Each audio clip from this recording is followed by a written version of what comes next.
Hello and welcome to this edition of Wednesday Editions with me, Big Scott 35. This is going to be a quick one, just a quick 6 or 7 card SGC submission that I did with Mike O. Uh, this is stuff that I collect, my PC, and things I enjoy that I'm passionate about, and value be damned. If I want to, and I'll talk more about this on Saturday, I believe, and I'm going to leave it at that. So let's get on with it. So first is this 1970 Fleer Major League patches that I did buy from the Myco LLC. I'm so happy it got a 5. It is terribly diamond cut bad. But the actual sticker itself is perfect. So I don't know how they grade stickers. I would think they would also grade what it's on, right? But I don't really know. But love to have that beautiful piece of history there. Next is a up and comer, a do not touch player for the Yankees, Spencer Jones auto in a 7. Yeah, I do look these over. Most of the time I just don't care, because I did do this to hold on to, because he's a future big leaguer. He had a great spring training. A lot of people are high on him, and I'm going to sell it regardless. It's still an auto, but we'll have to see how I sell it.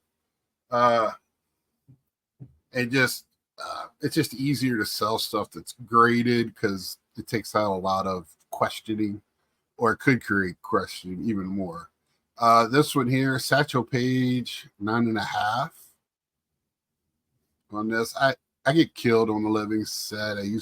Now I've been buying a couple of the ones I really want to make sure I get that grade. I should have bought 2 of these. I'll take a 9.5. Very easily on this. I'm not upset about it at all, but I have gotten a little bit better, or I should say Topps has gotten a little bit better with sending their product out.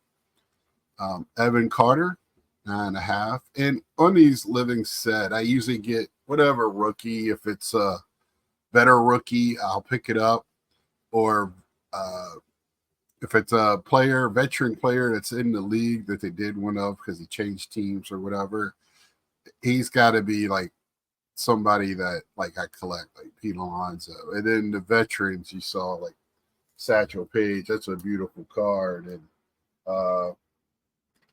And then some of the retired players that I collect. And I don't buy the like Satchel Paige and Roy Campanella. I picked up a couple of Roys. Like I got the living set Roy Campanella. I did get a which was in this order, but it was labeled wrong. So Mike is sending that back for me. And then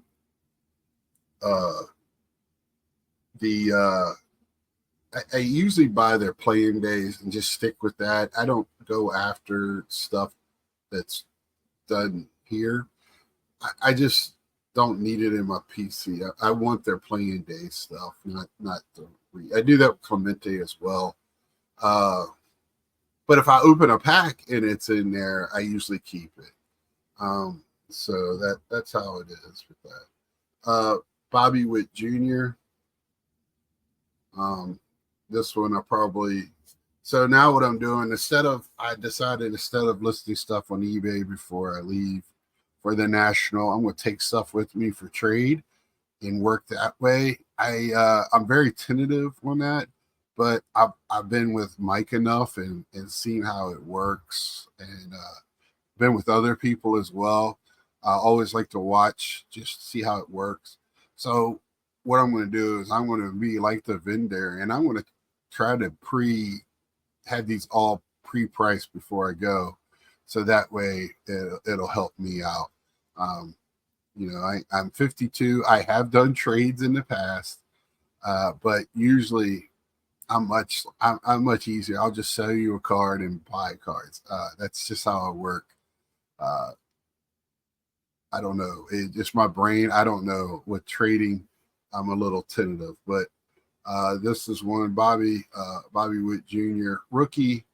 Uh, These 3D motion cards that come from the set actually usually do pretty well. The other ones, the insert rookie ones, don't do as well, but we'll see. And I'll probably have those with me like on get-togethers and stuff if people want to. So trading goes on there. I'm not going to go to a trade night. I just think it's too crazy. I want after the show to relax a little bit and just chat. I don't want to be in craziness. I'm just past that now in my life. This is my last one here. Ellie De La Cruz, who's having a good season. You know, could be a Ricky Henderson type player in the future. The Reds have a very good young team. Making some noise. I wish I could watch them. Those games are blacked out for me here in Winston-Salem, North Carolina. But they're a fun young team. I try to watch them if they're on national television, but I just don't get a chance to watch them very much. But I do have a Roy Campanella that I did have a 10 on the back. You see here, it's white writing for the base. They do make one. It's called the Black Back or Black Bio. I don't know what they really call it. So all of this is in black. The same script is down here. And that's the super short print that they sell. And I've never seen them before until I bought 2 Roy Campanella ones and had 3 sent to me. And I was like, did I order 3 by accident? And then I started looking. I saw it was a different back on them. So I started having to really look at them because sometimes I'll order 2, sometimes I'll order 1. So I'm always kind of looking at that. But so Mike is sending that back to be relabeled for me. Told him it wasn't that big of a deal because I most likely would keep that one. I have 2 more that I sent to him to be graded that are that back, like the Ellie De La Cruz. But I love this living set. I'm kind of upset they stopped the Star Wars one. And I don't see much product being made with Star Wars in tops. I don't know if it's a negotiation going on or something. It's been a while. So they're still doing the Thursday stuff, Throwback Thursday, which I still, I picked that up. I have that in, my pickups that I'll have next week. And, but that's all I got this week. Nice and quiet. Like I said, I will definitely be coming to you Saturday with some thoughts.